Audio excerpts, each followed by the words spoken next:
뉴스업 시작합니다. 어젯밤부터 수도권 대부분 지역에 눈이 내린 가운데 대전과 충남 전북 지역에도 많은 눈이 내리면서 출근길에 비상이 걸렸습니다. 많은 곳은 8cm가량의 눈이 내렸고 도로 살얼음 우려에 대중교통을 이용하려는 시민들의 발길도 이어지고 있는데요.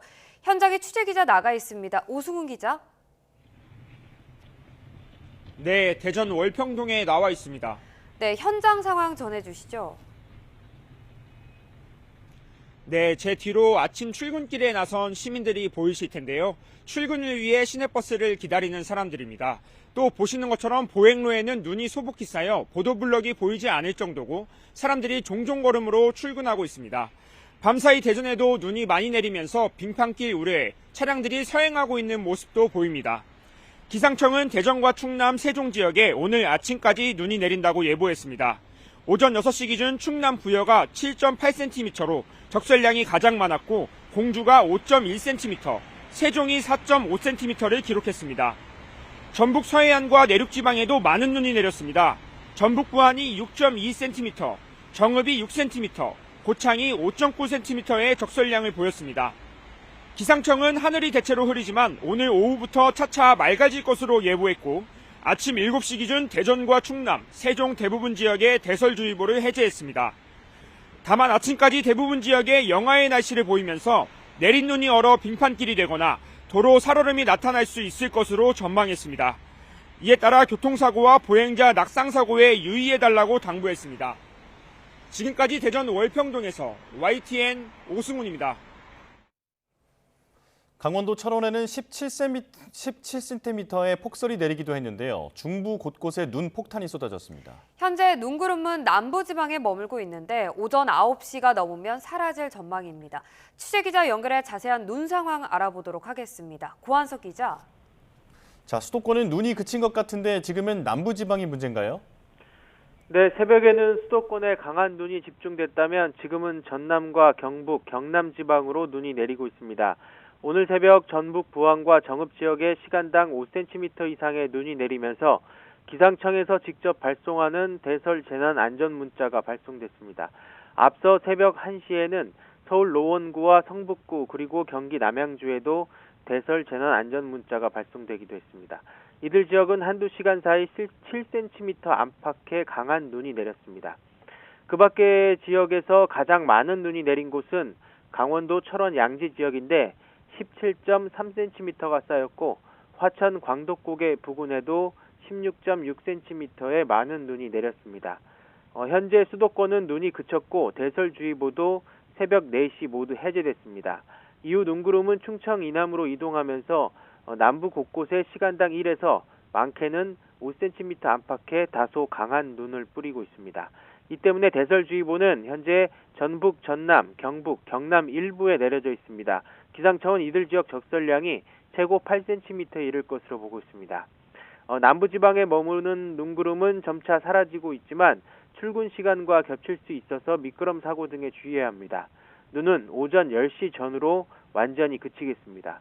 지금까지 과학기상부에서 YTN 고한석입니다. 어젯밤부터 수도권 대부분 지역에 눈이 내린 가운데 일부 지역에서는 시간당 5cm 이상의 강한 눈이 집중되기도 했습니다.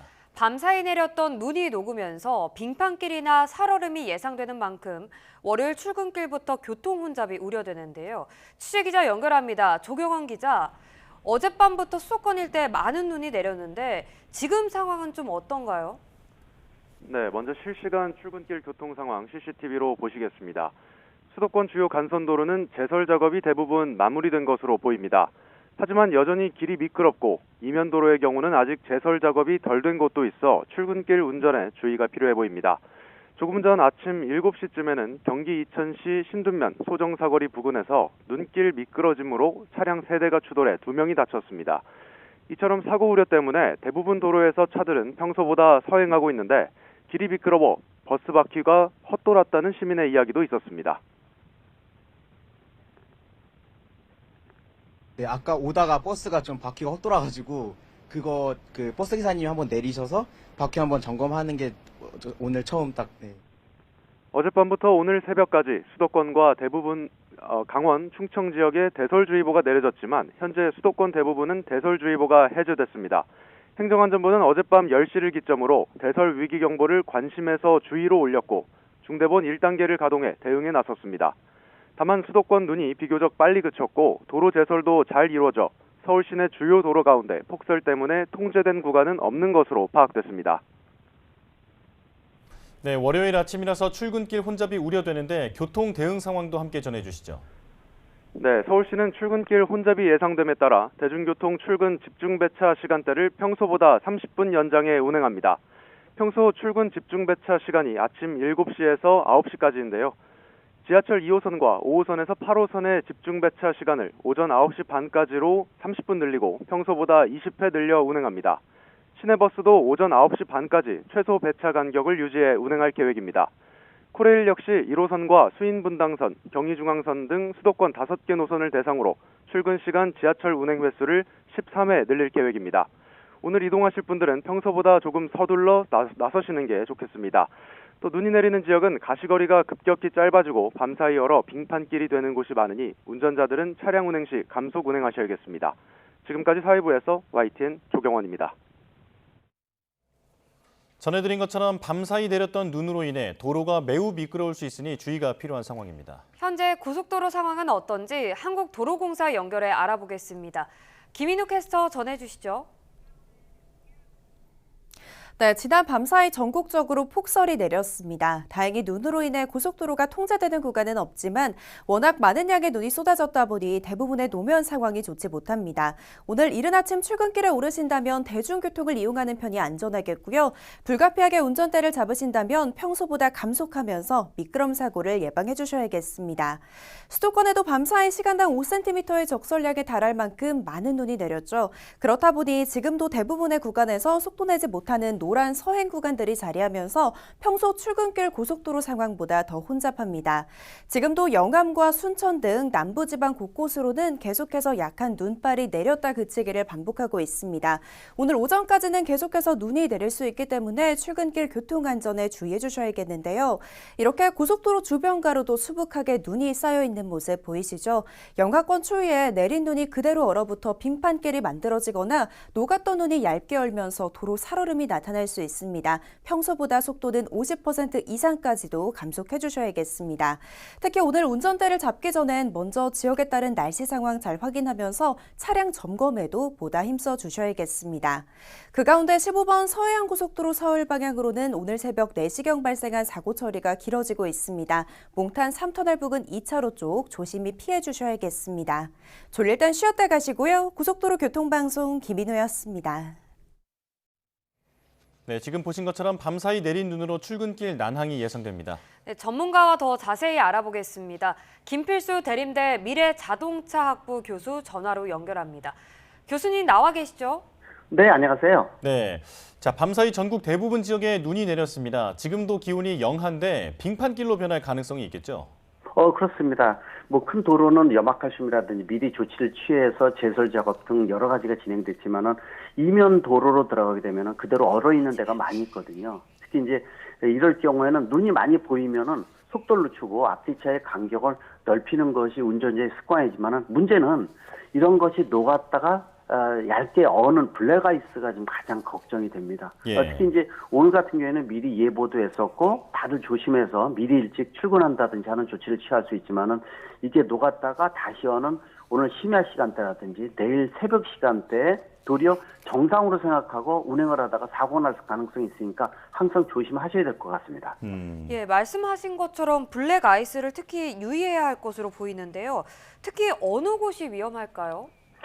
블랙아이스는 그늘진 곳이 특히 그늘져서 특히 이제 곡선 구간에 많이 생깁니다. 특히 터널 입출구 같은 데는 온도차가 있기 때문에 녹았다 얼었다를 반복할 수 있는 지역이고요. 네. 특히 가장 위험한 지역이 고가도로입니다. 또 이 교량 같은 경우에 밑에 바람이 지나가기 때문에 도로 위가 다른 도로 위에 비해서 결빙의 가능성이 상당히 크기 때문에 특히 이 고속도로 중에서 내륙 고속도로 보면은 이 산을 뚫고 뚫자마자 골짜기를 가로지른 고가도로가 있는 지역, 특히 아스팔트보다 시멘트인 경우가 더더욱 얼음이 얼면 녹지가 않기 때문에 이런 예. 지역은 되도록 피해서 우회도를 찾는 것이 중요하다 볼 수가 있습니다. 예, 이 길에 나서기 전에 자동차를 좀 점검을 해보는 게 중요할 것 같은데 어떤 부분을 유의해서 봐야겠습니까?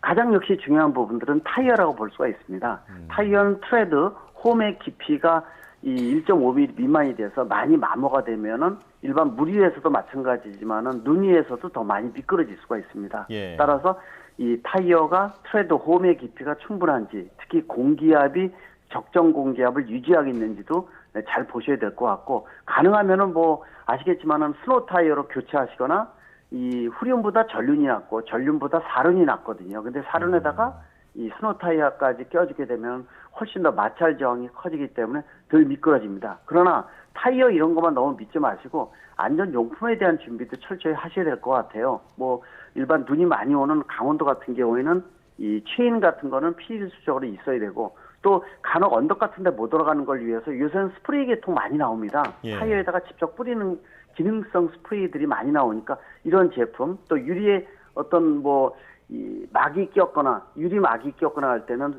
뿌려주게 되면 바로 녹을 수 있는 거, 이런 여러 가지 제품들이 있으니까 미리부터 철저히 준비하고, 또 타이어라든지 또 배터리라든지 이런 것들도 상당히 중요함을 강조할 수가 있습니다. 예, 그런데 도로 살얼음으로 인해서 사고가 발생했을 경우 보험 적용이 어려울 수 있다고 하던데 이건 왜 그런 건가요? 운전자의 이 운전 태만이라고 보시면 좋을 것 같아요. 특히 이제 악천후 이 정보를 입수를 했는데 그 지역에 대해서는 이 악천후를 알면서도 속도를 늦추지 않았다면, 예를 들어서 악천후인 경우에는 속도를 50%까지 늦춰야 됩니다. 그것이 확인이 됐을 때 보험 적용이 되는 것이, 이제 본인이 이 전방 주의 태만 안전거리 미확보를 하게 되면 보상을 받을 수 없습니다. 이 경우에는 본인이 100% 과실이라는 것도 꼭 알아두셔야 돼요. 그러나 보상을 받을 수 있는 것은 제설 작업이라든지 이 여러 도로에 대한 관리가 부실했을 경우에는 주무기관에다가 여러 가지 영상 블랙박스라든지 또 사고가 났을 때 전후의 사진이라든지 이런 증거 확보를 통해서 보상을 받을 수가 있습니다. 이거는 여름철에 또는 봄 같은 경우에도 포토리렐에서 도로에 구멍이 뚫려 있는 경우에도 마찬가지라고 볼 수가 있습니다. 예. 자, 현재 남부지방을 중심으로는 눈이 계속 내리고 있는데 이 눈이 내리고 있을 때 운전을 어떻게 조심해야겠습니까? 역시 이제 전방 안전거리 미확보라든지 이 전방 주시 태만이 되면 안 되겠죠. 아까 말씀드린 대로 눈이 많이 오게 되면은 일단 이 군뱅이 운행을 합니다. 예. 그래서 접촉사고가 나더라도 그렇게 큰 충돌은 없는 경미한 접촉사고가 나는 경우도 많이 있기 때문에, 일단 그리고 눈이 너무 많이 내려서 전방의 시야화가 확보가 안 되게 되면은 안전한 곳에 차를 정차를 시키고 이 비상등과 또는 전조등을 켜서 좀 눈이 잦아들기를 기다리는 것도 하나의 방법이에요. 그렇게 해서 운행을 안 하는 것도 안전을 도모하는 가장 중요한 방법이라고 볼 수가 있습니다. 이 비상등에 대한 것들은 이 노란 색깔이 멀리서 눈에 띄기 때문에 이 눈이 많이 내리더라도 서로의 위치를 확인해서 접촉사고를 줄일 수 있다는 거. 그리고 특히 이제 언덕 같은 경우에는 더더욱 미끄러질 수가 있기 때문에 예. 올라가는 방법도 요령입니다. 주변에 차가 없으면은 올라갈 때 약간 가속도를 높여서 치고 올라가고, 내려갈 때는 이 제동에 대한 것들도 브레이크를 놨다 밟았다를 반복해서 마찰 저항을 유지하면서 덜 미끄러지게 하는 것도 하나의 방법이라고 볼 수가 있습니다. 예. 네. 정부가 대중교통을 이용하라고 권고했습니다만 불가피하게 차량을 이용해야 하는 분들도 계실 것 같습니다. 만약 운전하다가 차가 미끄러지기 시작했다면 어떻게 대처하는 게 좋을까요? 실제로는 블랙아이스 같은 경우에 대처 방법을 많이 물어보는 경우도 있습니다. 말씀드린 대로 눈이 많이 내리게 되면은 나름대로 이 아까 타이어 공기압이라든지 홈의 깊이가 있으면은 이 제동하는 방법에 따라서 마찰 저항이 유지가 됩니다. 그러나 블랙아이스 같은 경우에 미끄러지면 어떻게 합니까? 라는 질문을 많이 하는데, 사실 이 경우에는 할 수 있는 방법이 많지는 않습니다. 그러나 할 수 있는 방법은 보통 차가 미끄러지게 되면은 본능적으로 차가 미끄러지는 반대 방향으로 핸들을 트는 것이 일반적인 습관이지 않습니까? 예. 근데 미끄러지게 되면은 차가 미끄러지는 방향으로 바퀴 핸들을 틀고요. 브레이크는 밟았다 놨다를 여러 번 하면서 그나마 바퀴가 제동 마찰 저항을 유지하면서 제동 효과가 생기면서 방향성을 유지할 수가 있습니다. 그러나 그 방법도 비상시에 유일한 방법이라고 볼 수가 있기 때문에 사실 이때까지 가게 되면 위험한 상황이어서 미리부터 예방 차원에서 아까 말씀드린 뭐 교통정보, 날씨 정보라든지 또 미끄러운 도로, 블랙아이스 지역을 피한다든지 이 예방 차원이 더더욱 중요하다고 볼 수가 있습니다. 네, 알겠습니다. 지금까지 김필수 대림대 미래자동차학부 교수와 이야기 나눠봤습니다. 고맙습니다. 네, 감사합니다. 부동산 시장을 잡겠다는 의지를 거듭 강조하고 있는 이재명 대통령이 주말에도 밤낮을 가리지 않고 SNS에 글을 쏟아냈습니다. 집값 안정에 반드시 성공하겠다며 야당의 반박과 언론의 우려를 강하게 비판하기도 했습니다. 홍민기 기자입니다. 부동산 정상화는 과거 계곡정비 사업, 코스피 5천 달성보다 훨씬 쉽고 더 중요하다고 했던 이재명 대통령. 그러면 왜 아직 못했느냐는 야당 비판이 이어지자 늦은 밤 다시 SNS에 등장했습니다. 유치원생처럼 말을 제대로 못 알아듣는 분들이 있어 자세히 설명한다며 사람들의 놀림거리가 될 만큼 불가능해 보였던 사업도 이뤄낸 것처럼 집값 안정은 그보다 더 어렵지도 않고 훨씬 더 중요하며 무슨 수를 써서라도 성공할 거라고 강조했습니다. 국민 다수가 지지하는 정당한 정책이 있고 정부는 이를 행사할 의지도 있으니 여기에 맞서면 손해를 본다며 기회가 있을 때 다주택을 해소하라고도 적었습니다. 오는 5월 9일 다주택자 양도소득세 중과 유예 종료를 다시 확인하며 투기 세력에 사실상 최후 통첩을 날린 겁니다. 올해 5월 9일이 끝이다. 이건 이미 명백하게 예정된 거 아닙니까? 새로 시행령을 고치지 않는 한 그냥 끝나는 거죠.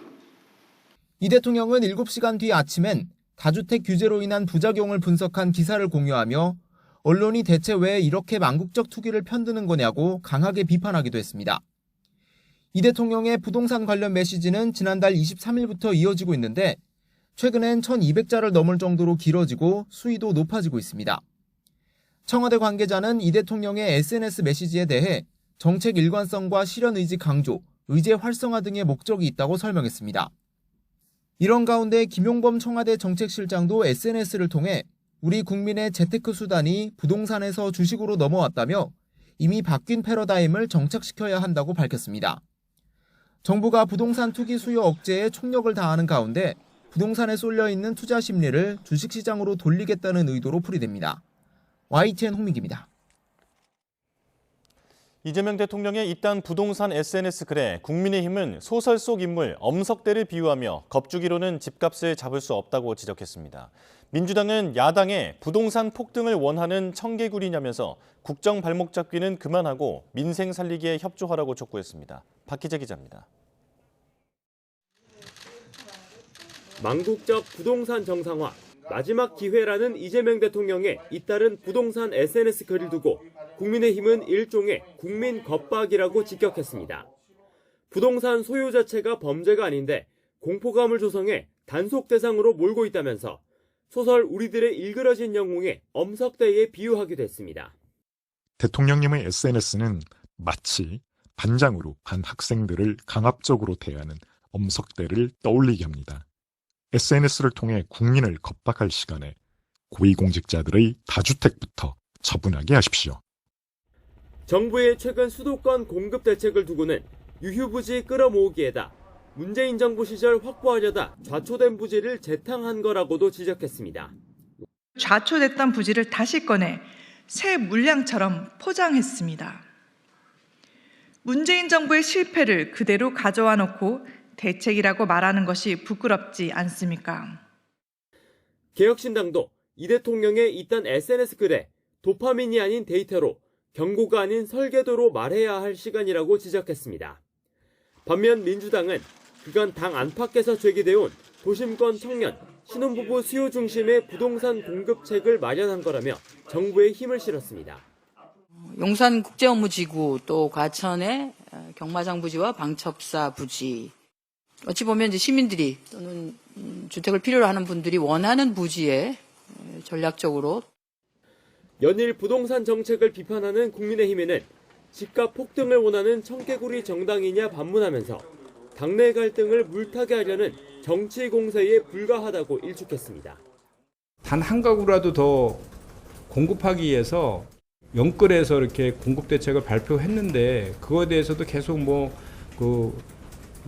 문제가 있다는 식으로 이렇게 지적하는 것은 정말 공당의 태도가 아닌 것 같고. 연초에 이사 수요가 몰리고 지방선거가 다가올수록 여야의 부동산 정책 공방은 더 치열해질 것으로 보입니다. 민주당은 당내 부동산 TF 가동에 국민의힘은 서울시와의 정책 협의에 집중하면서 민심 잡기 행보를 이어갈 전망입니다. YTN 박희재입니다. 계속해서 정치권 상황 함께 짚어보겠습니다. 차재원 부산가톨릭대 특임교수 최수영 시사평론가와 함께하겠습니다. 어서 오십시오. 안녕하세요. 네.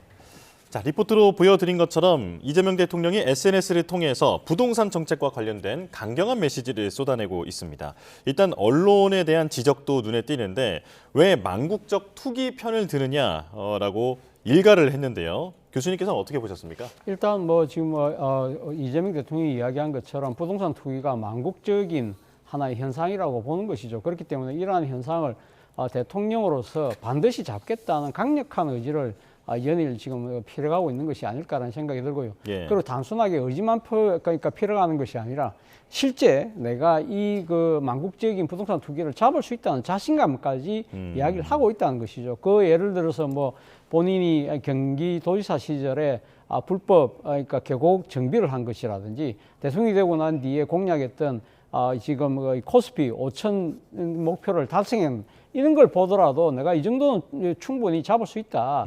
그런 것이고요. 실제 지난해 그 가을에 뭡니까 이 대출 규제에 대한 이야기를 하고 난 뒤에 지금 올해 들어서는 바로 또 지금 공급에 대한 숨통을 틔웠지 않습니까? 예. 일반의 예상과는 달리 6만 가구라는 엄청난 지금 공급 물량을 제시를 해놓았고 그리고 그 지역 자체가 상당히 알짜배기라고 이야기할 수 있는 선호 지역을 지금 내놓은 상황이기 때문에 이 정도면 충분하게 잡을 수 있다는 자신감을 연일 필요하고 있는 것 같고요. 예. 그리고 아무래도 이 지금 이 6월 지방선거와 관련해서 가장 중요한 하나의 이슈 중에 하나가 소위 말하는 부동산 이슈지 않습니까? 이런 부분들에 대한 나름대로 이슈 선점도 노리는 뭐 그러한 정치적인 속내도 깔고 있는 것이 아닐까라는 생각까지 듭니다. 예, 이 전국 주도권을 계속 끌고 가는 그런 효과는 확실히 있는 것 같은데요. 하지만 야권은 엄석대에 비유하면서 어떤 공포로 부동산 값을 잡을 수는 없다 이렇게 비판하고 있습니다. 어떻게 보고 계십니까? 부동산 시장이 입으로 잡힙니까? 저렇게 말을 세게 하면 주택이 공급됩니까? 결국은 시장은 결과물에 반응하는 곳이 시장인데 저는 저렇게 마치 그 민간의 이제 그런 수요 부분들에 대해서 저렇게 민간을 적으로 돌리는 게 과연 옳은 건지 그러니까 시장을 상대로 한 정부의 저렇게 선전포고 같은 것들이 실제로 그 정말 시장의 주택 공급을 해결할 수 있을까? 얼마 전에 저는 이제 그 생각이 들었어요. 2017년 8월이죠. 그때 문재인 정부 당시에 김현미 국토부 장관이 뭐라 했냐면은 양도세 중과를 앞두고 그 시간을 드릴 테니까 자기가 살고 있는 집 아니면 전부 집들을 팔라. 유명한 얘기죠. 그런데 그 이후에 어떻게 됐습니까? 결국에는 그 시장이 붕괴됐어요. 그래서 29번의 대책이 나왔지만 결국에는 문재인 정권이 결국은 정권을 헌납하는 일이 벌어졌는데 자, 그래서 그때 시장을 이겼습니까? 결국 저는 공급이 따르지 않는 대책. 물론 지금 차 교수님 공급 대책을 지금 충분히 내놨다고 얘기하지만 실제 그게 지난번 문재인 정권 내놨던 식의 재탕이에요. 그때 태릉지구라든가 이런 데 과천 이런 지구도 전부 지금 사실 어찌 보면 논란거리가 되고 아직도 거기에서는 정말 아직 시장이 과연 여기에 대해서 수용할 것인가에 대한 굉장히 불확실성이 있는 상황에서 이런 식으로 다주택자, 그러니까 그 지금 이재명 대통령은 시장을 굉장히 적대시하는데 실제로 보면 말이죠. 다주택자들, 저도 이제 부동산 시장을 잡아야 한다는 건 얘기가 되지만, 그 동의하지만 다주택자들이 사실상 어찌 보면 전월세를 공급해주는 순기능도 일부 있는 거예요. 근데 여기를 전부 다 이렇게 봉쇄를 해버리면은 오히려 임대료가 올라버리는 이른바 규제의 역설이 생길 수도 있는데, 과연 이런 것까지 정밀하게 검토하고 저렇게 시장을 얘기하는 것인가. 그리고 또 하나, 뭐, 언론까지도 적대시하는데, 언론은 혹시 부작용이 날까봐 그 부작용을 얘기한 건데 저렇게 토론회 봉쇄까지 입틀막을 해버리면은 앞으로 그럼 대통령의 정치에 대해서 누가 순기능 역기능을 구별합니까? 그러니까 이런 식의 과한 좀 뭐랄까 올코트 프레싱 전략은 저는 좀 재고될 필요가 있다고 생각이 됩니다. 예. 그런데 그 이전에는 또 설탕세 논의를 던지기도 했었잖아요. 그래서 이런 대통령의 직접적인 소통에 대해서 긍정적으로 평가하는 그런 목소리도 있지만 하지만은 좀 메시지 관리가 필요하다라는 지적도 있습니다. 이건 어떻게 보십니까? 사실 뭐 지금 SNS 소통이라는 부분은 사실 이재명 대통령이 정치적 트레이드 마크잖아요. 예. 우리가 이 소셜 미디어를 통해서 이렇게 자신의 아젠다를 던지는 대표적인 케이스로 우리가 트럼프 대통령을 많이 이야기합니다만 사실 뭐 트럼프 대통령보다 그 이전에 그 더 열심히 하셨던 분이 바로 이재명 대통령이거든요. 성남시장 시절에 직접적으로 이렇게 이 소셜 미디어를 통해서 자신의 아젠다를 상당히 그러니까 뭐 당시 성남 시민뿐만 아니라 전 국민이 알 수 있을 정도로 하면서 변방에 있던 성남시장이 결국 대통령까지 가는 중요한 하나의 도구가 되었기 때문에 사실 이재명 대통령이 소셜미디어를 활용한 이러한 이 일종의 뭐랄까요 정치 행위는 사실 뭐 어제 오늘 일은 아니다. 다만 지금 뭐 그러니까 이 대통령이 되고 나서까지 이렇게 할 수가 있느냐는 이야기를 합니다만 아마 대통령 입장에서는 직접 소통을 통해서 정책의 아젠다를 국민들에게 본인이 직접 전달하겠다는 의지가 강한 것 같습니다. 이걸 통해서 국민의 공감을 이끌어내고 이걸 바탕으로 해서 정책을 추진하는 하나의 에너지를 만들겠다는 것이고요. 또 하나는 대통령이 직접 이런 개별적인 정책을 직접적으로 이렇게 국민에게 호소하는 과정을 통해서 관료사에 대한 뭐랄까요 추동력을 확보하는 그런 측면도 분명히 있는 것인데 방금 언급하신 것처럼 문제는 대통령이 모든 현안에 대해서 이렇게 소셜미디어에 올리는 것 자체가 상당히 자칫 잘못하면 만기 친남적으로 비칠 가능성이 있기 때문에 저는 선택과 집중이 좀 필요하다는 생각이 들고 또 한편으로는 지금 언어를 좀 조율할 필요가 있다. 지난 주말 같은 경우에 보면 뭐 야당을 겨냥한 듯이 보이는 뭐 유치원생이라든지 뭐 또 그리고 뭐 짐승이라는 표현은 다른 사안에서 하긴 했습니다만 뭐 그런 표현들은 상당히 국민들이 듣기에는 약간은 좀 껄끄럽겠다는 생각도 들거든요. 그렇기 때문에 이런 부분들에 대해서는 약간은 좀 메시지 관리도 필요하지 않나 하는 생각도 들긴 듭니다. 예. 이게 전략적으로는 어떤 효과가 있는 건지 그걸 좀 분석을 부탁드리고 싶은데요. 네. 또 페이스북과 X를 구분해서 메시지를 내더라라고 하는 그런 디테일을 또 잡는 분들도 있었습니다. 자, 이런 소통 행보 어떤 효과가 있을까요? 글쎄 저는 대통령이 조금 정제돼야 된다는 점에는 저도 굉장히 동의를 합니다. 왜냐하면 그 사실 단임제 대통령제 하에서 특히나 우리 5년 단임이잖아요. 대통령의 말은 어찌 보면은 정책적으로 정치적으로 엔드 스테이트 최종 상태의 의미를 갖습니다. 어떤 정치의 본령이 이제 갈등의 조정이라 그러면 갈등이 격화됐을 때 대통령이 마지막에 이제 어떤 방향성과 결과에 대한 그 결과물을 제시함으로써 일정 부분 이제 출구 전략을 유도하는 그런 이제 그 순기능을 갖고 있는 건데 대통령이 저렇게 발화 이슈가 높은 이슈에 대해서 초기부터 저렇게 적극적으로 개입을 해버리면은 더더군다나 그것이 SNS 같은 이제 그 소통 방식으로 해버리면은 관료사회라든가 뭐 여당 입장에서는 따라하는 가지만 이게 공론의 장을 좀 왜곡시키는 경향이 있거든요. 그러면 시민사회라든가 언론이라든가 야당의 소통 구조 자체가 막혀버리고 그다음에 그들을 이분법적 구도로 여기는 PR을 구분하는 쪽으로 나갈 수가 있기 때문에 대통령이 오히려 이 적극적인 토론의 장을 좀 권장하고 그다음에 그런 어떤 수기 과정들을 통해서 우리가 국민들이나 대중들이 합리적으로 수용할 수 있는 그런 결과물을 도출해내야 되는데 그걸 막아버리거든요.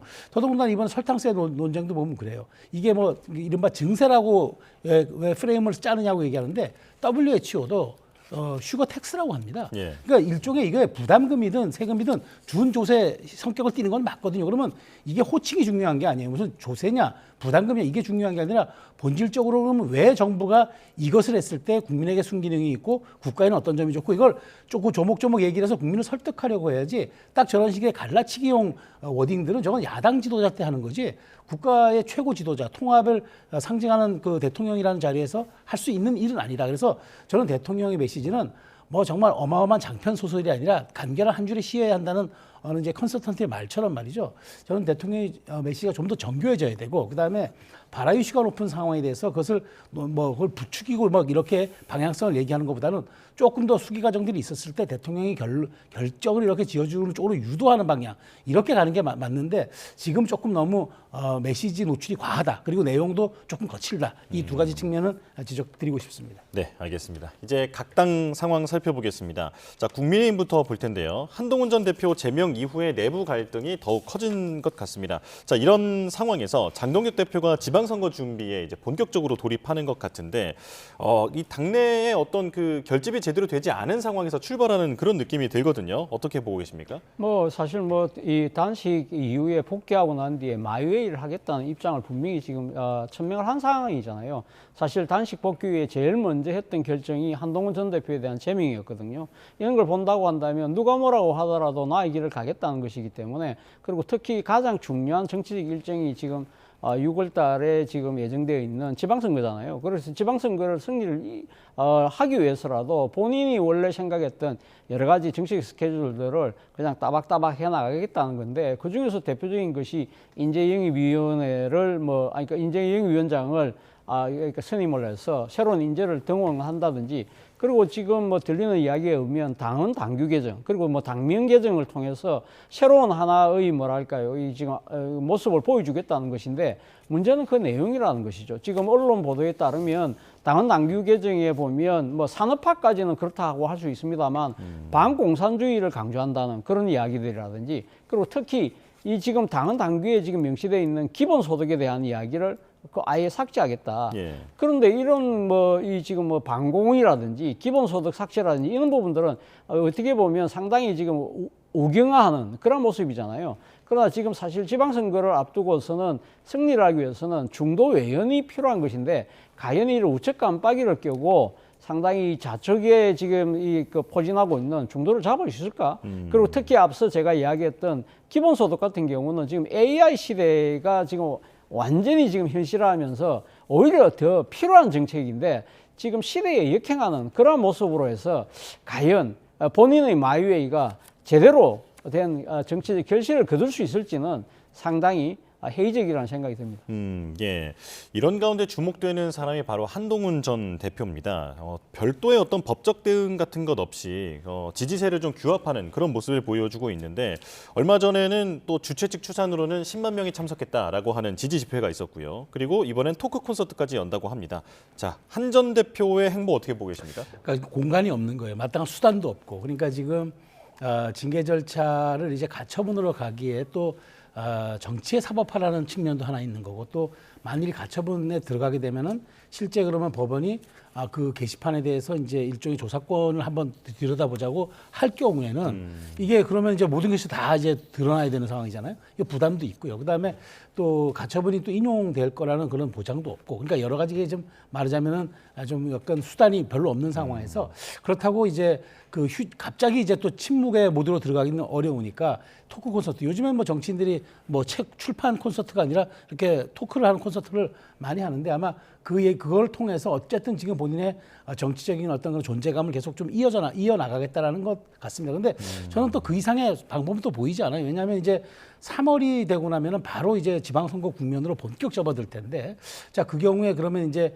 여야가 1대1 구도 정비를 통해서 일종의 이제 구도 싸움에 들어가면은 한동훈 전 대표 입장에서는 어디에 선택지를 가지고 출마를 하지 않는 한 사실 이 구도에 또 끼기는 쉽지가 않거든요. 그러다 보니까 이제 토크 콘서트라는 일종의 이제 장외 정치를 통해서 결국에 본인의 지금 갖고 있는 에너지를 계속 이어져 나가겠다고 생각하는 것 같은데, 물론 본인의 판단은 뭐 여러 가지가 있겠습니다만은, 저는 뭐 토크 콘서트를 마무리하고는 조금 정치적 휴지기를 갖는 게 좋겠다. 왜냐하면 한동훈 전 대표가 그동안에 정치적 센터 본능이 좀 있다 보니까 계속적인 어떤 이슈라든가 선거, 각급 단위 선거에도 빠지지 않고 계속 등장했던 것이 오히려 좀 정치적 피로감을 줄 수도 있는 거고, 그다음에 한 전 대표가 결국 길게 본다면은 정치적 서사구현이라는 과정을 통해서는 조금 잊혀질 수 있을 때는 잊혀지는 것도 좋고, 그러면서 오히려 본인이 그동안 가장 한동훈에게 좀 약점으로 지적됐던 그런 부분들을 좀 더 보완해서 다시 나타난다면은, 저는 오히려 그것이 길게 뭐 대선까지 놓고 봤을 때 좀 더 필요할 수 있는 사안으로 보는데, 어찌됐건 지금 현재 할 수 있는 일은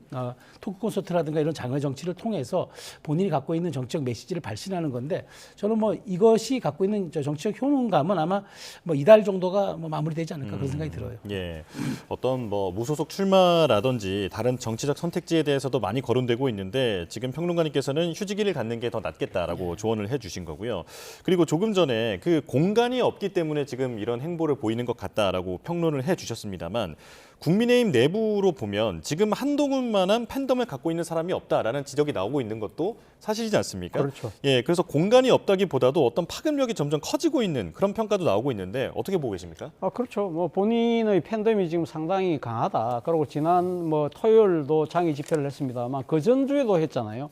점점 뭐 세가 지금 늘어나고 있다는 것이 언론의 뭐 보도인데, 사실 뭐 지금 한동훈 전 대표의 입장에서 본다고 한다면 앞서 뭐 말씀하신 것처럼 법적 조치를 안 하는 것은 제가 생각을 잘했다는 생각이 들어요.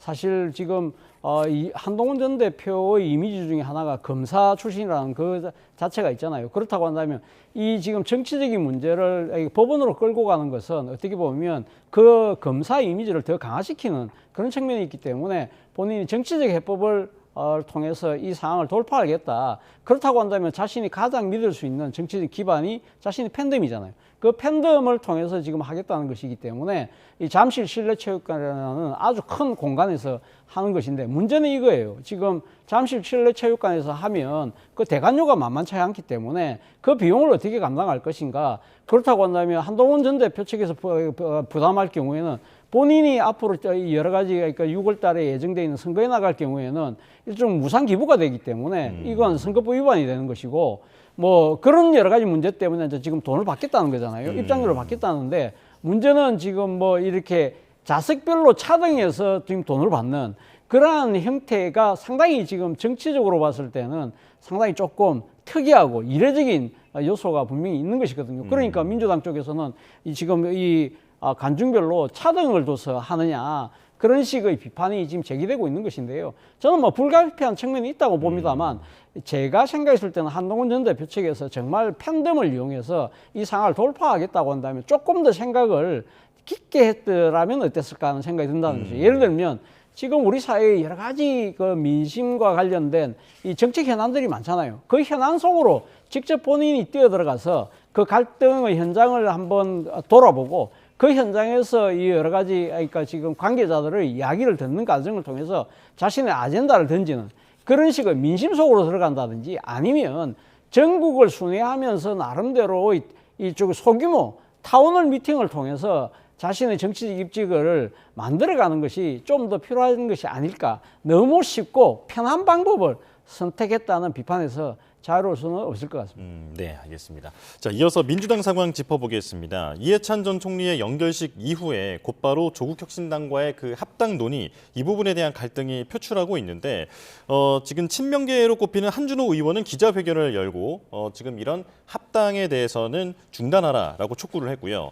친청계로 꼽히는 이성윤 최고위원도 메시지를 내는데 이건 당원들과 공론화하자라는 입장이다. 이렇게 곧바로 메시지가 충돌하고 있는 상황입니다. 어떻게 보고 계십니까?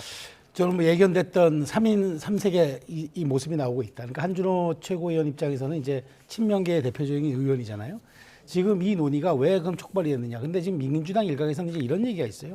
조국혁신당이 이제 가장 왼쪽 진보 영역에 자리함으로써 민주당이 약간 온건한 중도 진보로 보이는 그런 효과가 있었는데 이 두 당이 합당해 버리면은 블록 자체가 완전히 왼쪽으로 이동을 하게 된다. 그렇게 되면은 과연 그런 왼쪽에 진보 블록을 하나 놓고 선거를 치렀던 과거 사례보다 더 나쁜 형태가 있을 수가 있고 또 하나 이렇게 180석에 가까운 거여가 등장할 경우 국민들의 견제 심리를 부추겨가지고 야당이 오히려 구도 싸움을 하는데 훨씬 더 좋은 결과가 올 수 있다. 이런 지금 우려가 있는 것이 아마 지금 한준호 의원의 얘기인 것 같고 이성윤 의원 얘기는 조국혁신당이 완주해버리면 사표가 생기니까 사표를 방지해서 우리가 결국에는 더 많은 이제 그 단일 대우를 통한 이제 그 압승을 겨루는데 왜 이게 나쁜 일이냐 이렇게 얘기하는 거고 조국혁신당 입장에서는 아니 그런 정치공학적 논의에 우리는 작은 집에 큰 집으로 들어가는데 그럼 우리의 존재감은 뭐냐?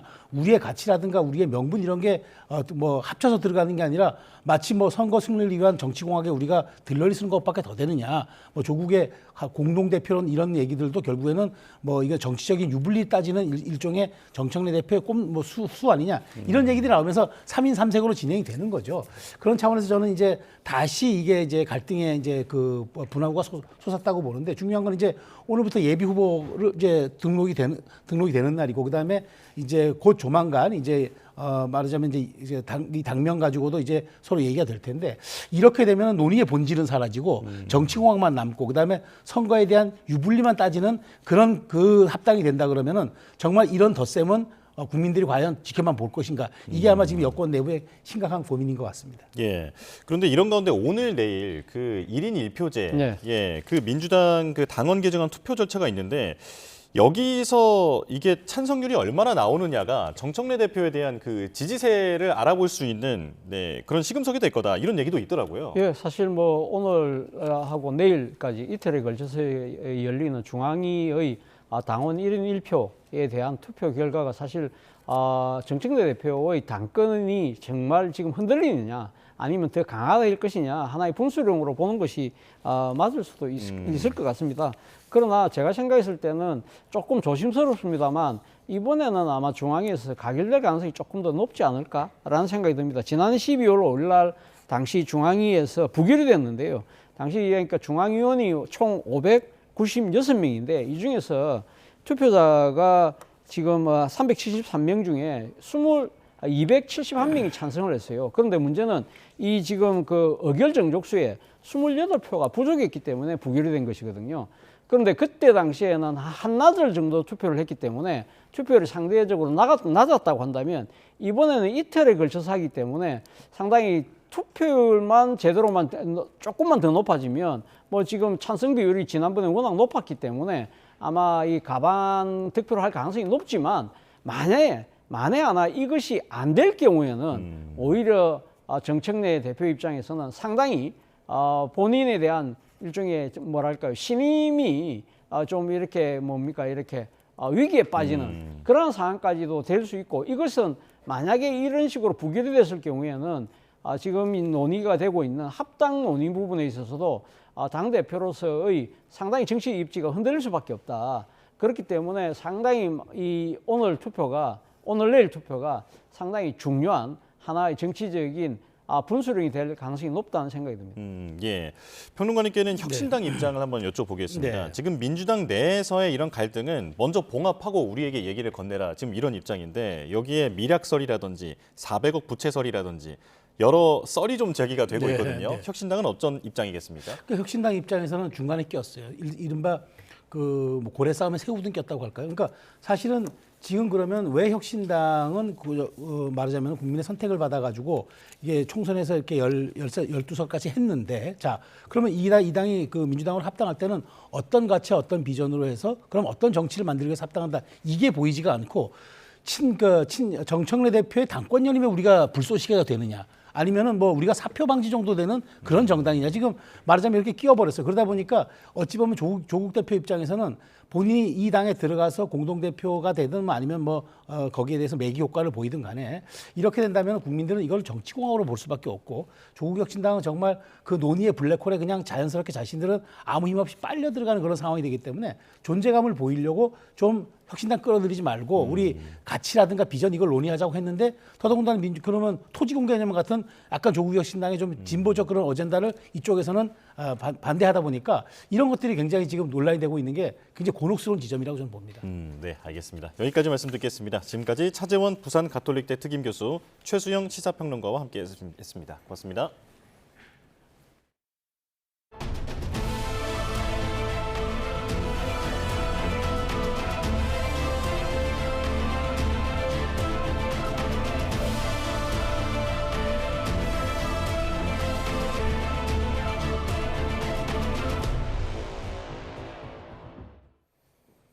트럼프 행정부의 관세 인상 압박 속에 미국을 찾은 여한구 산업통상부 통상교섭본부장이 미국 정부 인사들과 면담을 이어가고 있습니다. 관세 인상 절차를 시작하겠다며 압박하는 미국을 상대로 이르면 이달 말 대미투자 특별법 처리 가능성 등을 설명하며 진화를 시도하고 있는 것으로 보입니다. 워싱턴 신유정 특파원입니다. 여한구 산업통상부 통상교섭본부장은 휴일에도 아침부터 미국 측 인사들을 잇따라 만났습니다. 협상 상대방인 제이미슨 그리어 미 무역대표부 대표 등 정부 당국자와 의회, 업계 인사 등을 두루 만나고 있다고 정부 관계자는 전했습니다.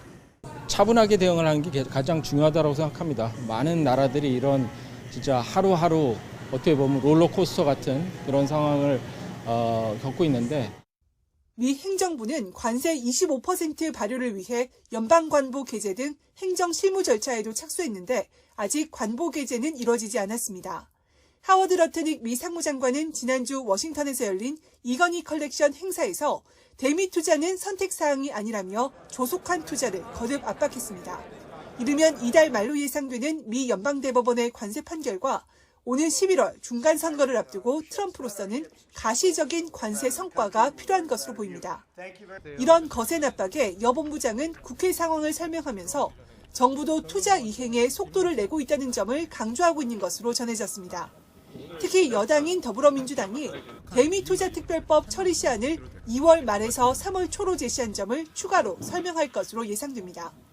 이와 함께 특별법 처리 전이라도 미국이 제안하는 투자 프로젝트에 대한 사전 협의가 가능하다는 진전된 입장을 새 협상 카드로 내놨을 가능성도 거론됩니다. 여 본부장은 이번 주 초까지 워싱턴에서 협의를 이어갈 예정입니다. 오는 사흘에는 핵심 광물 장관급 회의 참석을 위해 조현 외교부 장관이 미국을 방문해 마코 루비오 미 국무장관과 양자회담을 추진할 것으로 보입니다. 통상 투톱에 이은 외교 수장간 회담에서 관세 불확실성 장기화 우려를 덜 수 있을지 주목됩니다. 워싱턴에서 YTN 신윤정입니다. 트럼프 미 대통령의 관세 재인상 발언 이후 논란이 된 대미투자 특별법이 2월 임시국회 중에는 처리될 것으로 보입니다. 2월 말에서 3월 초쯤으로 예상되는데 더불어민주당은 미국 정부의 협상 방식에 대한 우려와 유감을 표명했습니다. 김문경 기자입니다.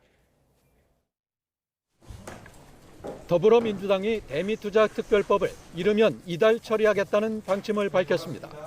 한정혜 정책위 의장은 국회 관련 상임위를 거치면 처리될 수 있다며 2월 말에서 3월 초라는 일정을 제시했습니다. 2월 말, 3월 초 가능하지 않을까 이렇게 판단된다는 것이죠. 그래서 가능하면 그 일정을 좀 지킬 수 있도록 노력하겠습니다. 그러면서 트럼프 대통령이 대미투자특별법 지연 처리를 거론하고 관세 재인상을 언급한 것에 대한 입장도 밝혔습니다. 한정혜 의장은 한미 공동 설명 자료를 보면 입법 절차를 거쳐야 한다는 걸 미국도 인지하고 있다고 덧붙였습니다. 그러면서 우리의 절차를 미국도 지켜줘야 하는데 미국 정부가 불필요한 갈등을 만들고 있는 게 아닌가 하는 생각이 들고 이런 방식의 협상에 대해 우려스럽다고도 전했습니다. 양해각서라고 하면 그것이 지켜질 수 있도록 해당 국가의 절차를 존중해 주는 것이 저는 필요하지 않나라는 생각이 듭니다. 그런 부분에 있어서는 상당히 조금 유감스럽다라고 하는. 이런 가운데 여당은 이르면 오는 5일 본회의를 열어 산업 스파이 대응을 위한 간첩법 개정안 등 이른바 비쟁점 법안 80여 건을 우선 처리할 계획입니다. 국회가 너무 느려 일을 할 수 없는 상태라는 이 대통령의 질타가 고려된 것으로 보입니다. 다만 정청래 대표가 설 이전 처리를 약속했던 사법개혁 법안을 비롯해 검찰개혁 구속법안, 3차 상법 개정안 등은 설 이후로 늦춰질 것으로 보입니다. YTN 김문경입니다.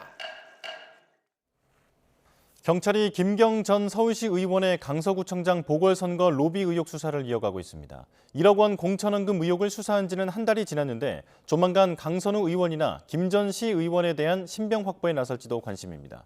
취재기자 연결합니다. 배민혁 기자, 김 전 시 의원의 녹취 의혹 수사가 이어지고 있죠? 네, 경찰은 지난 2023년 서울 강서구청장 보궐선거를 앞두고 김경 전 서울시 의원이 공천을 받기 위해 벌였다는 금품 로비 의혹을 수사 중입니다. 김 전 시의원 관계자의 컴퓨터, 이른바 황금 PC에서는 공천을 앞두고 돈 전달 등을 논의하는 내용의 녹취 120여 개가 발견됐습니다. 이 녹취 속 대화에는 당시 민주당 의원 최소 7명이 언급됐습니다. 돈을 잔뜩 줬다, 대가를 받았으면 일을 해야 한다는 등 공천원금 전달 정황이 담긴 녹취도 있는 것으로 앞서 YTN 취재 결과 확인됐습니다. 김 전 시의원은 4차 소환조사에서 돈 전달 통로로 지목된 양모 전 시의원에게 수백만 원을 준 사실은 인정했는데 경찰은 양 전 시의원에게 전달됐다는 돈의 흐름과 대가성 등 조사에 주력하고 있습니다. 네, 강선우 의원의 1억 공천원금 의혹 수사 상황은 어떻습니까? 네, 지난해 말 강선우 의원의 1억 공천원금 의혹이 불거지고 경찰이 수사한 지 한 달이 지났습니다. 지난 2022년 지방선거를 앞두고 김 전 시의원이 강 의원에게 1억 원을 건넸다는 의혹입니다. 그동안 경찰은 압수수색을 통해 자료를 확보하고 의혹 당사자들의 진술 교차 검증에 주력했습니다. 다만 강 의원은 돈인 줄 모르고 받았다는 입장인 것으로 전해졌고 강 의원의 전 사무국장 남모 씨는 강 의원이 1억 원을 전세 자금으로 사용한 것으로 안다고 주장한 것으로 알려졌습니다. 경찰이 혐의 다지기에 주력하는 가운데 조만간 김 전 시의원과 강 의원의 신병 확보에 나설지도 관심입니다. 김병기 의원 수사 상황도 전해주시죠. 네, 우선 경찰은 김병기 의원 첫 소환 시점과 관련해 때가 되면 하겠다는 입장입니다. 정치연금 수수부터 차남 숭실대 편입 특혜 등 서로 다른 의혹만 13개에 달해 사전 준비에 신중을 기하는 것으로 풀이됩니다.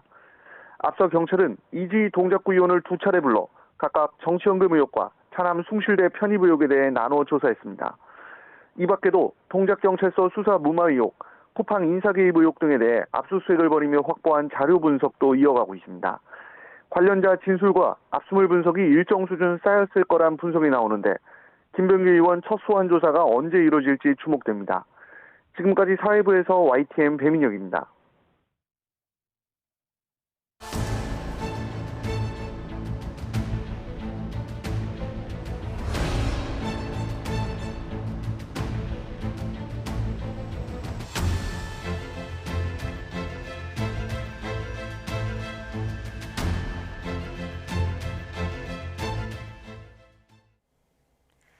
밤사이 충청과 호남 지역에 많은 눈이 내리면서 출근길에 비상이 걸렸습니다.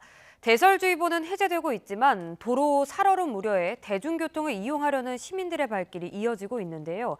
현장에 취재기자 나가 있습니다. 오승훈 기자. 네, 대전 둔산동 버스정류장에 나와 있습니다.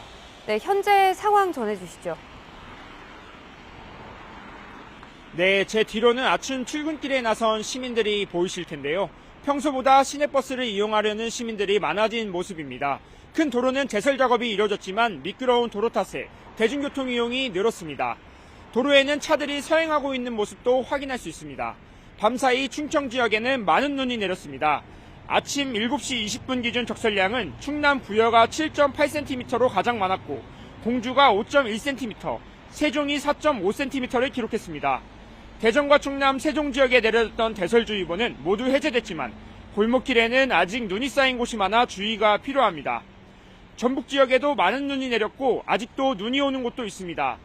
전북 순창이 6.7cm, 임실이 6.5cm, 고창이 6.4cm의 눈이 쌓였습니다. 기상청은 대부분 지역에서 영하의 날씨를 보이면서 오전까지는 빙판길이나 도로 살얼음이 나타날 수 있을 것으로 전망했습니다. 이에 따라 교통사고와 보행자 낙상사고에 유의해달라고 당부했습니다. 다만 낮 기온은 영상으로 올라 내린 눈이 대부분 녹을 것으로 보입니다. 지금까지 대전 둔상동 버스정류장에서 YTN 오승훈입니다. 어젯밤부터 수도권 대부분 지역에 눈이 내린 가운데 일부 지역에서는 시간당 5cm 이상의 강한 눈이 집중되기도 했습니다. 출근길부터 교통 혼잡이 빚어지고 있고 미끄럼 사고도 잇따랐는데요. 취재기자 연결합니다. 조경원 기자, 어젯밤부터 수도권 일대에 많은 눈이 내렸는데요. 현재 상황은 좀 어떤가요? 예, 먼저 출근길 교통 상황 CCTV로 보시겠습니다. 수도권 주요 간선도로는 제설 작업이 대부분 마무리된 것으로 보입니다. 하지만 여전히 길이 미끄럽고 이면도로의 경우는 아직 제설 작업이 덜 된 곳도 있어 출근길 운전에 주의가 필요해 보입니다. 조금 전 아침 7시쯤에는 경기 이천시 신둔면 소정사거리 부근에서 눈길 미끄러짐으로 차량 3대가 추돌해 2명이 다쳤습니다. 아침 7시 45분쯤에는 경기 남양주시 화도 서울 양양선 창녕구 부근에서 역시 미끄러짐으로 추정되는 사고로 차량 2대가 부딪혀 1명이 경상을 입었습니다. 이처럼 사고 우려 때문에 대부분 도로에서 차들은 평소보다 서행하고 있는데 길이 미끄러워 버스 바퀴가 헛돌았다는 시민의 이야기도 있었습니다. 네, 아까 오다가 버스가 좀 바퀴가 헛돌아가지고 그 버스 기사님이 한번 내리셔서 바퀴 한번 점검하는 게 오늘 처음 네. 어젯밤부터 오늘 새벽까지 수도권 대부분과 강원, 충청 지역에 대설주의보가 내려졌지만 현재 수도권 대부분은 대설주의보가 해제됐습니다. 행정안전부는 어젯밤 10시를 기점으로 대설 위기경보를 관심에서 주의로 올리고 중대본 1단계를 가동해 대응에 나섰습니다. 네, 특히 오늘은 월요일 아침이라 출근길 혼잡이 우려되는데요. 교통 대응 상황도 전해주시죠. 예, 서울시는 출근길 혼잡이 예상됨에 따라 대중교통 출근 집중배차 시간대를 평소보다 30분 연장해 운행합니다. 평소 출근 집중배차 시간이 아침 7시에서 9시까지인데요. 지하철 2호선과 5호선에서 8호선의 집중배차 시간을 오전 9시 반까지로 30분 늘리고 평소보다 20회 늘려 운행합니다. 시내버스도 오전 9시 반까지 최소 배차 간격을 유지해 운행할 계획입니다. 코레일 역시 1호선과 수인분당선, 경의중앙선 등 수도권 5개 노선을 대상으로 출근 시간 지하철 운행 횟수를 13회 늘릴 계획입니다. 오늘 이동하실 분들은 평소보다 조금 서둘러 나서시는 게 좋겠습니다. 또 눈이 내리는 지역은 가시거리가 급격히 짧아지고 밤사이 여러 빙판길이 되는 곳이 많으니 운전자들은 차량 운행 시 감속 운행하셔야겠습니다. 지금까지 사회부에서 YTN 조경원입니다.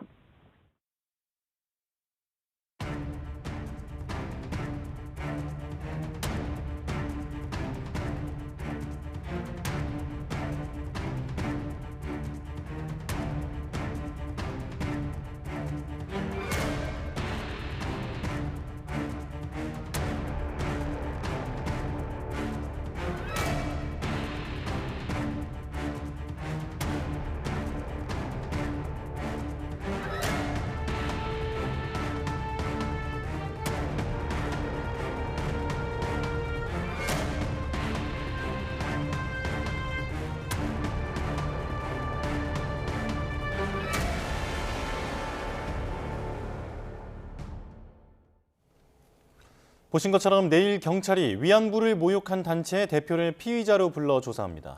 사자 명예훼손 혐의를 적용할 수 있을지가 쟁점인데요. 서정빈 변호사와 이야기 나눠보겠습니다. 어서 오세요. 네, 안녕하십니까? 네, 안녕하십니까? 자, 경찰이 학교 앞에서 위안부 피해자들을 모욕한 혐의로 극우 성향 단체 대표를 불러서 조사한다고 하는데 이 단체가 그간 어떤 범행을 저질렀습니까? 네, 위안부법 폐지 국민 행동이라는 단체고 김병헌 대표가 지금 수사를 받게 되는 상황입니다. 특히 이제 학교나 혹은 위안부상 그 근처에 있는 소녀상 근처에서 공개적으로 위안부 피해자들에 대해서 성매매 여성으로 지칭을 한다든가 혹은 우리가 알고 있는 그런 사실들이 왜곡됐다라는 그런 주장들을 하면서 또 이와 관련된 피켓 시위 등을 반복을 했다라는 그런 혐의에 대해서 조사를 받게 됩니다. 일단 크게 세 가지 정도가 문제가 되고 있습니다. 첫 번째는 이미 사망을 한 위안부 피해자들에 대해서는 허위 사실로 인해서 명예를 훼손했다라고 하는 사자 명예훼손 혐의를 받고 있습니다. 그리고 이제 살아 계신 그런 피해자나 혹은 다른 유가족들에 대해서는 다시 한번 또 모욕적인 표현 부분 관련해서 모욕죄가 성립하거나 마찬가지로 명예훼손죄가 성립할 수가 있습니다. 또 한편으로는 이제 반복적인 그런 미신고 집회나 혹은 금지 통고를 이런 회피했던 방식 등이 결국 집법 위반에도 해당될 수 있기 때문에 이 부분에 대해서도 수사가 진행될 것으로 보입니다. 예. 경찰은 지난달 초에 이 김 씨를 입건하고 주거지 등 압수수색에 나선 등 본격적인 수사에 착수한 걸로 알고 있는데요. 경찰 사자 명예훼손 혐의를 적용했습니다. 그런데 김 씨 측은 표현의 자유라는 방어 논리를 펼칠 수가 있거든요. 이 부분은 어떻게 극복할 수가 있을까요? 네, 물론 헌법상으로 이제 표현의 자유는 넓게 보장이 되는 게 맞긴 합니다. 하지만 그렇다고 해서 다른 그런 충돌되는 기본권에 비해 무조건적으로 우위에 있다라고 볼 수는 없습니다. 특히 지금 이 사건 같은 경우에는 이 상대편 피해자들의 침해받는 그런 기본권은 결국 인격권 문제가 있는 것이고 나아가서는 2차 피해까지도 발생을 하는 그런 사건입니다. 그렇다면 적어도 이 지점에 있어서는 표현의 자유보다는 이걸로 인해서 제한받거나 혹은 침해받는 그런 개인들의 인격권 침해가 훨씬 더 크다라고 보여지고 이 점을 이제 경찰이나 혹은 앞으로 검찰 단계에서도 특히 수사기관에선 주장할 것으로 보입니다. 그리고 이러한 주장 역시 타당하다 이렇게 보여집니다.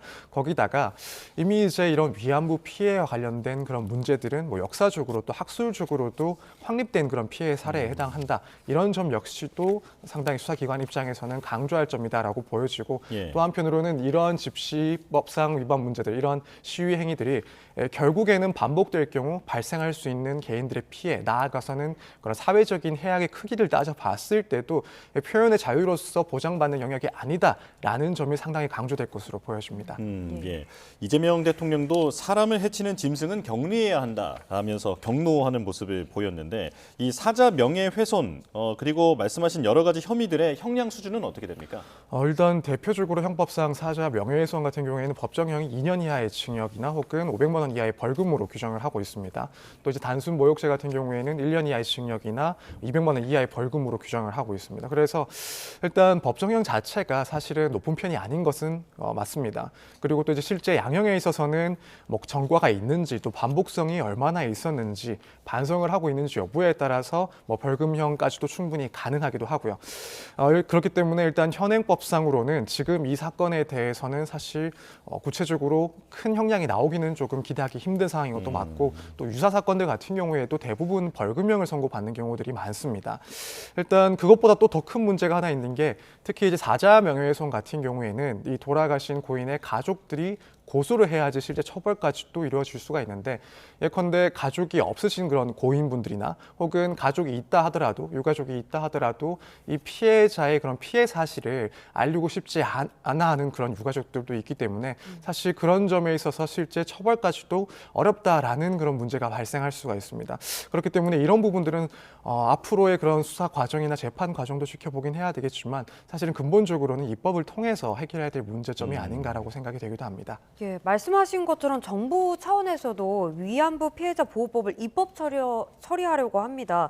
그런데 이렇게 역사적 사실을 부인하거나 왜곡하는 행위에 대해서 도덕적 비난에만 그치는 게 아니라 형사처벌까지 이어질 수 있는 건가요?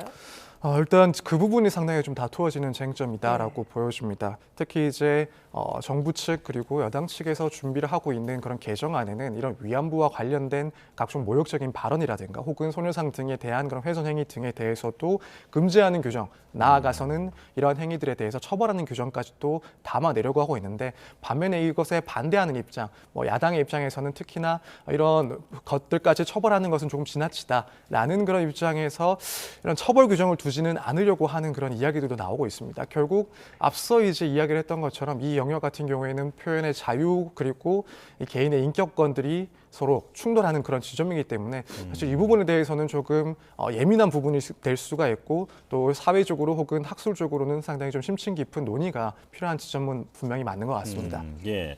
그런데 이 대표 김 씨는 이런 집회를 꼼수를 활용해서 계속해서 이어나가고 있다라고 하는데 금지 통고를 받을 때마다 집회 시간을 1초씩 줄이고 있다고 하더라고요. 이 집회를 이제 중단시킬 수는 없는 겁니까? 네, 일단 일률적으로 이런 부적법한 신고라고 판단을 해서 이것을 금지시키는 것은 쉽지는 않습니다. 현행법상. 경찰 입장에서는 개별 사안들마다 실질적으로 앞서 신고했던 그 신고 집회들과 동일한 집회인지를 따져봐야 되고 또 개별적으로 금지 통고를 재차 내리는 방식으로 대응을 할 수밖에 없습니다.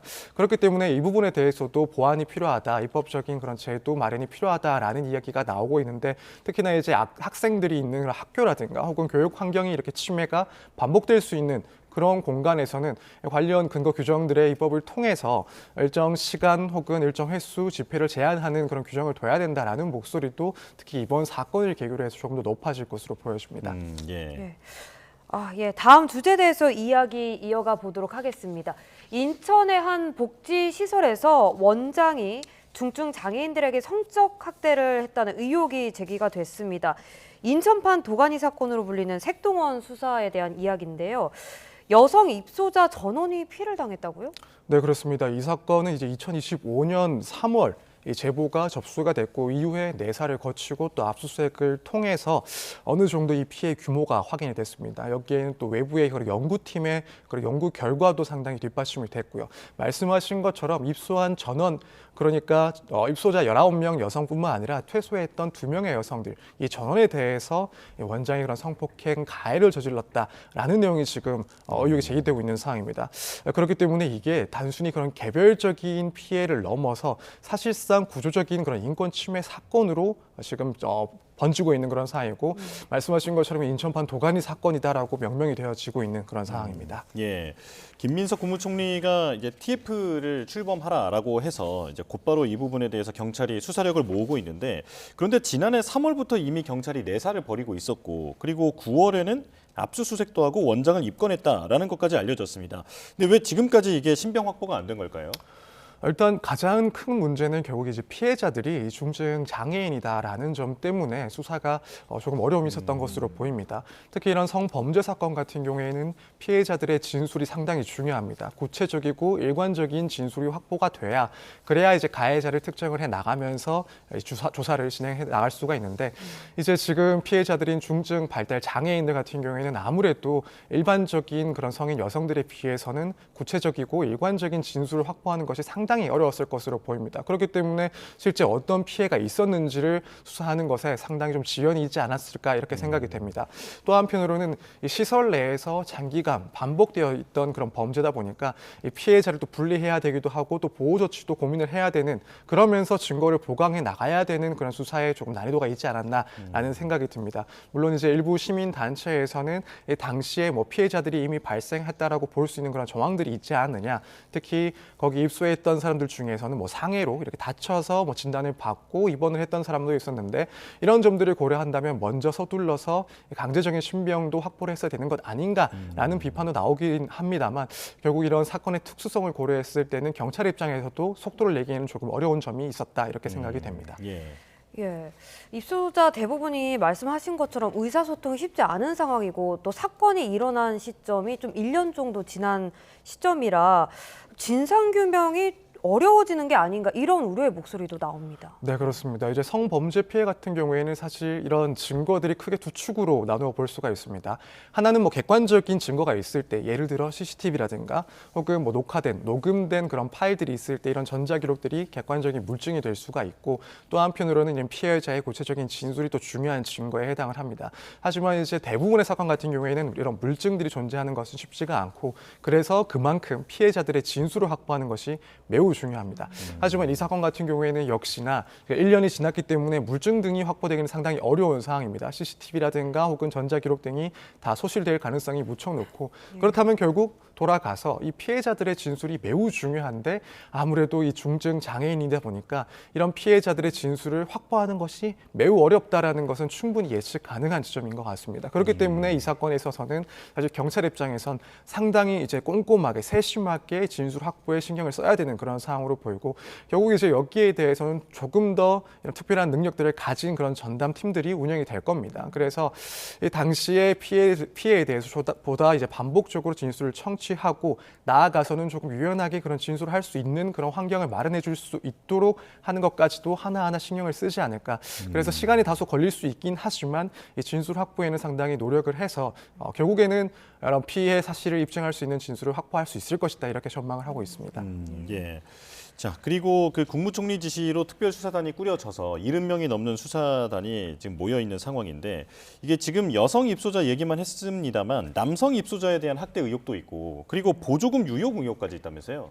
네, 그렇습니다. 지금 이런 성범죄 피해뿐만 아니라 입소자들에 대한 학대 문제까지도 수사를 해야 되고, 나아가서는 이런 재정적인 부분에 있어서 불법적인 그런 내용들까지도 이 수사 대상에 지금 포함되어 있는 상황입니다. 그렇기 때문에 일단 수사의 그런 방향들, 그리고 이 대상이 워낙 폭넓은 상황이라서 빠르게 수사가 진행이 될 수가 있을까 걱정을 할 수도 있긴 합니다만, 우선 지금 이 TF가 꾸려진 그 구성을 봤을 때 인력 자체가 무척 많은 편입니다. 그래서 70여 명이 넘는 그런 규모로 꾸려져 있는 상태고, 뭐 구체적으로는 형사수사팀, 그리고 전담조사 인력, 또 한편으로는 해바라기 센터에서 근무한 경험이 있는 경찰들, 또 외부 전문가까지도 포함이 되어 있기 때문에 이 동시다발적인 수사가 충분히 가능하지 않을까라는 생각이 듭니다.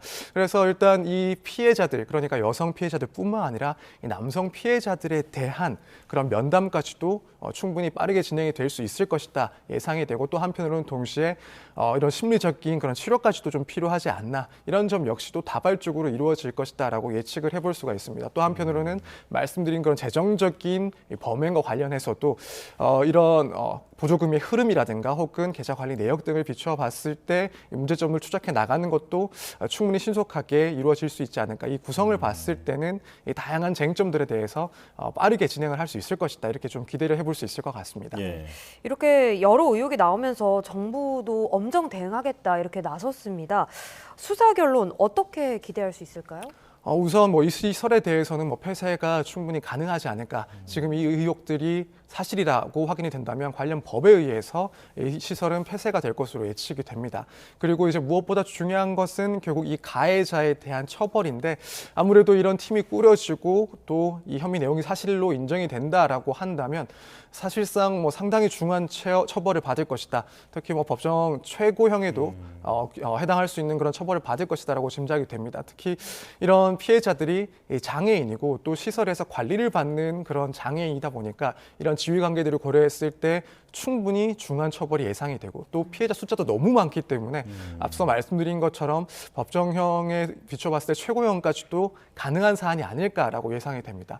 그리고 이제 한편으로는 그만큼 중요한 게 결국에는 이러한 사건들이 왜 발생했는지 이런 구조적인 문제점을 파악하는 것도 이번 그런 수사 과정에서 상당히 중요한 내용이 되지 않을까라는 생각이 듭니다. 이제 앞서 도가니 사건과 마찬가지로 이런 다수의 피해자가 발생하는 사안 같은 경우에는 결국 구조적인 문제점들도 분명히 원인이 될 수가 있을 것이고, 또 이것이 드러나는 데까지도 시간이 걸렸던 그 이유에 대해서도 파악하는 것이 상당히 중요하다고 보입니다. 그래서 그 원인을 진단하고 앞으로 이제 이런 범행들을 막기 위해서는 어떤 시스템이 필요한지, 상시적인 그런 감시 제도라든가 혹은 상시적인 그런 인력 투입을 통해서 제도를 보완하는 점들도 분명히 고민되어야 될 부분이라고 생각이 됩니다. 그래서 이 처벌뿐만 아니라 앞으로의 제도 개선과 관련해서도 좀 수사 과정에서 구체적인 내용들이 나오지 않을까, 그게 필요하다라고 생각을 하고 있습니다. 네, 이 단죄뿐 아니라 제도적 미비점까지도 돌아보는 그런 계기가 돼야 할 것 같습니다. 지금까지 서정빈 변호사와 이야기 나눠봤습니다. 고맙습니다. 감사합니다.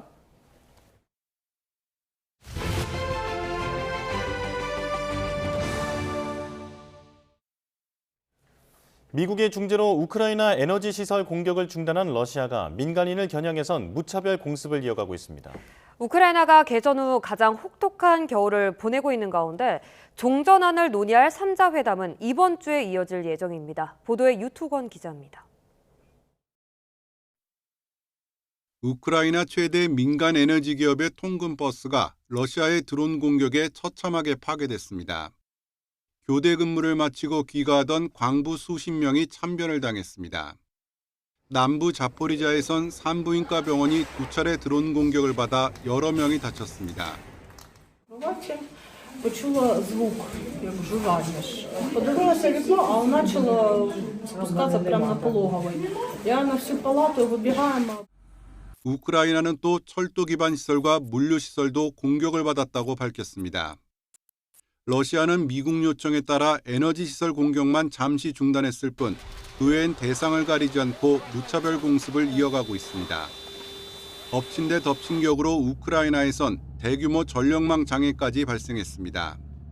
지난 몇 달간 계속된 러시아의 집요한 공격으로 송전 시설이 취약해진 여파입니다. 수도 키이우에서만 고층 아파트 3,500채의 주민들이 영하 20도에 육박하는 한파를 난방도 없이 맨몸으로 버텼습니다. Опалення теж немає, воно то є, то включають, вимикають і зараз складновато. 우크라이나 국민이 혹독한 겨울을 보내는 가운데 미국을 포함한 세 나라는 오는 4일부터 이틀간 아랍에미리트에서 종전회담을 속개하기로 합의했습니다. 하지만 영토 문제나 우크라이나군 철수 등을 놓고 양측 입장이 팽팽히 맞서고 있어 전망은 여전히 불투명합니다. YTN 유투건입니다. 이번엔 증시 보겠습니다. 새해 들어 코스피는 20% 넘게 뛰어오르며 5,200선에 안착했는데요. 특히 반도체 투톱, 삼성전자와 SK하이닉스가 가파르게 오르며 지수를 끌어올렸습니다. 자, 그런데 지금 분위기는 좋지 않다고 하는데요. 현장으로 바로 가보겠습니다. 자, 화면에서 보시는 것처럼 코스피와 코스닥 모두 급락 출발하고 있습니다. 자, 트럼프 대통령이 차기 연준 의장 후보로 매파로 분류되는 케빈 워시 전 이사를 지명한 뒤에 금융시장의 충격이 이어지고 있는데요. 코스피는 1.95% 내린 5,122포인트로 개장했는데 지금은 5,100포인트도 깨진 상황입니다. 자, 코스닥은 지금 2.78%나 빠지고 있는 상황입니다. 자, 1.82% 내리며 출발했는데 지금은 하락폭이 점점 커지면서 이제는 1,117포인트까지 주저앉은 상황입니다. 자, 현재 금값과 은값 그리고 가상화폐까지 폭락한 상황인데 뉴욕 증시까지 약세로 지난주에 마감했습니다. 오늘 우리 증시도 지금 그 여파가 이어지고 있는 것 같습니다. 자, 원달러 환율 보겠습니다. 오늘 11.5원 오른 1,451원에 개장했는데 매파 의장 지명 소식에 달러가 강세를 보이면서 원달러 환율까지 치솟고 있는 상황입니다. 지금까지 개장 상황 살펴봤습니다. 도널드 트럼프 미국 대통령이 케빈 워시 미 연준 의장 후보자가 금리를 내리지 않는다면 소송을 하겠다는 농담을 던졌습니다. 31일 월스트리트 저널에 따르면 트럼프 대통령은 지난 25일 워싱턴 DC에서 열린 사교 모임 알팔파 클럽의 비공개 연례 만찬 연설에서 워시 후보자에 대해 연준 의장 역할에 딱 어울리는 사람처럼 보였다며 이같이 말했습니다. 미국 정재계는 거물이 모이는 알팔파 클럽의 연례 만찬 연설은 참석자를 대놓고 놀리고 자기 비하식 농담을 하는 것이 관례입니다. 이 때문에 현지 언론도 워시 후보자가 금리를 내리지 않으면 법적인 조치를 취하겠다는 트럼프 대통령의 발언을 문자 그대로 받아들이지는 않는 분위기입니다. 미국 집권 공화당의 텃밭으로 꼽히는 텍사스에서 보궐선거가 치러졌는데 야당인 민주당이 잇따라 승리했습니다. 트럼프 대통령까지 공화당 후보를 밀어달라고 나섰지만 무고한 시민들을 숨지게 한 미네소타 사태 여파로 여론은 냉랭했습니다. 이경아 기자가 보도합니다. 지난 31일 치러진 미국 텍사스주 연방 하원 의원 보궐선거에서 크리스천 메네피 민주당 후보가 당선됐습니다. 보편적인 건강보험을 약속하고 강경한 이민 정책을 이끄는 국토안보부 장관을 탄핵하겠다고 목소리를 높여온 인물입니다. 이로써 민주당은 연방 하원의회에서 여당 공화당과의 격차를 4석으로 줄였습니다. I'm going to fight each and every day to impeach Kristi Noem.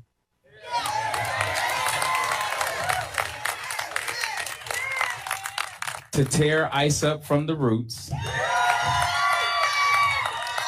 And to fix this country's broken immigration system. 이변은 주 정부와 주 의회를 모두 여당이 장악한 텍사스주 상원 보궐선거에서 일어났습니다. 트럼프 미국 대통령이 지난 2024년 대선 당시 17%포인트 차로 압승한 선거구에서 민주당 후보가 큰 표차로 주 상원 의원에 당선된 겁니다. 트럼프 대통령이 선거 전 SNS에 글을 올려 공화당 후보 지지를 호소했지만 여론은 싸늘했습니다. You mean I won by 17 and this person lost? Things like that happen. Does it worry you about the Well, you don't know whether or not it's transferable. You know, I'm not on the ballot, so you don't know whether or not it's transferable.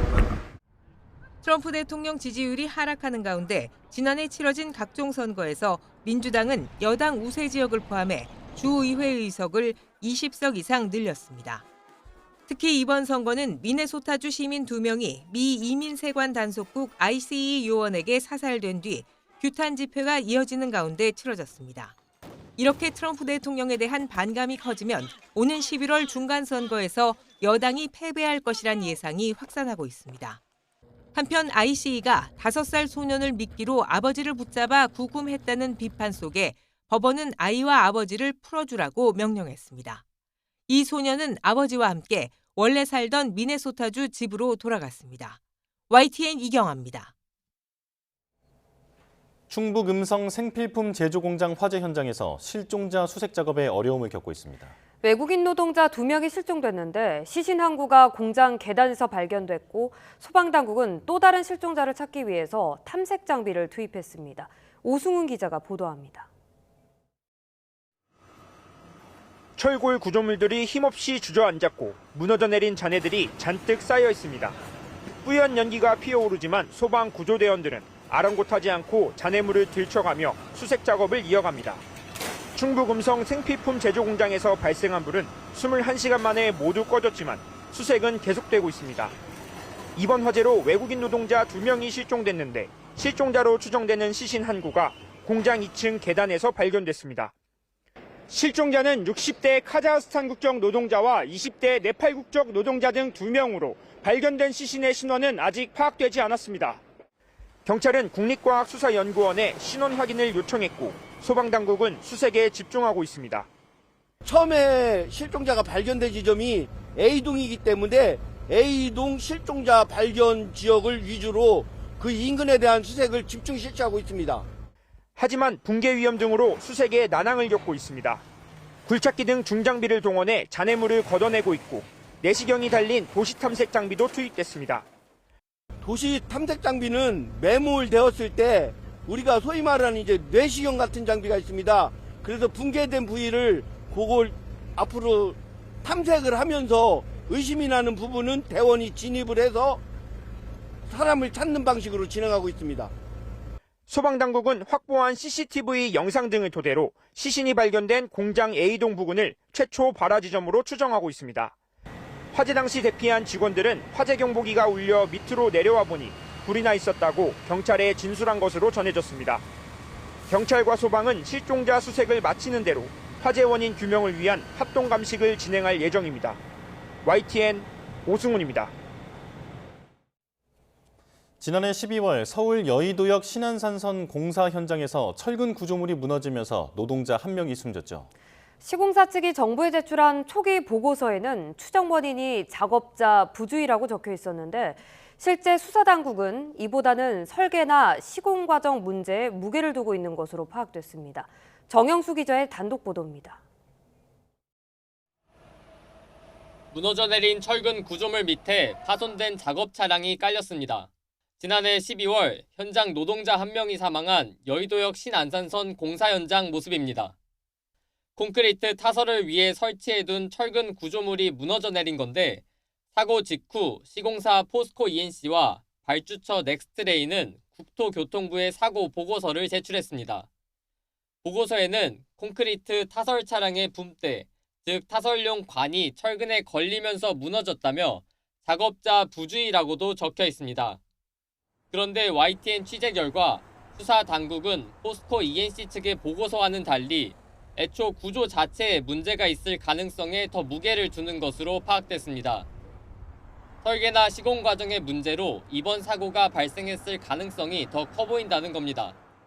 사고 초기에는 작업 차량이 붕괴 부위를 쳐서 사고가 났다고 주장했던 포스코 ENC 측도 수사가 진행되자 본 사람이 없다며 관련 진술을 번복한 것으로 확인됐습니다.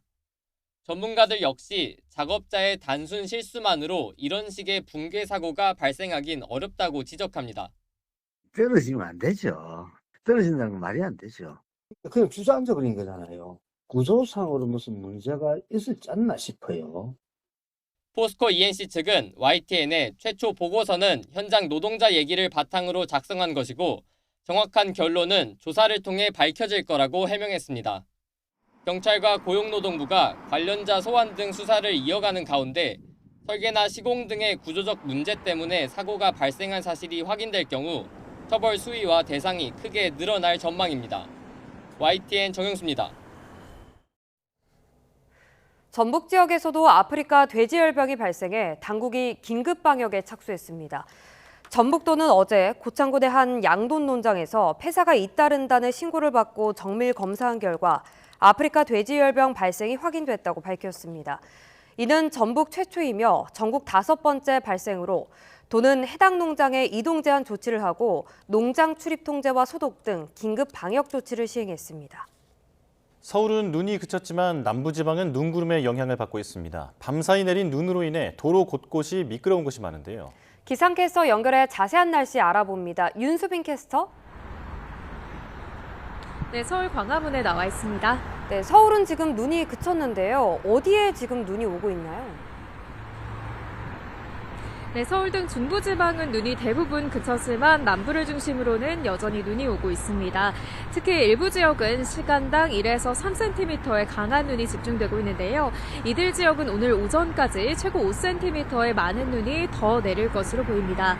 눈이 그친 지역도 아직 안심하긴 이릅니다. 보시는 것처럼 도로 곳곳에 눈이 쌓여 있어서 미끄러운 곳이 많으니까요. 교통안전에 유의해 주시기 바랍니다. 지난 밤 사이에는 중부지방을 중심으로 강하고 많은 눈이 집중됐습니다.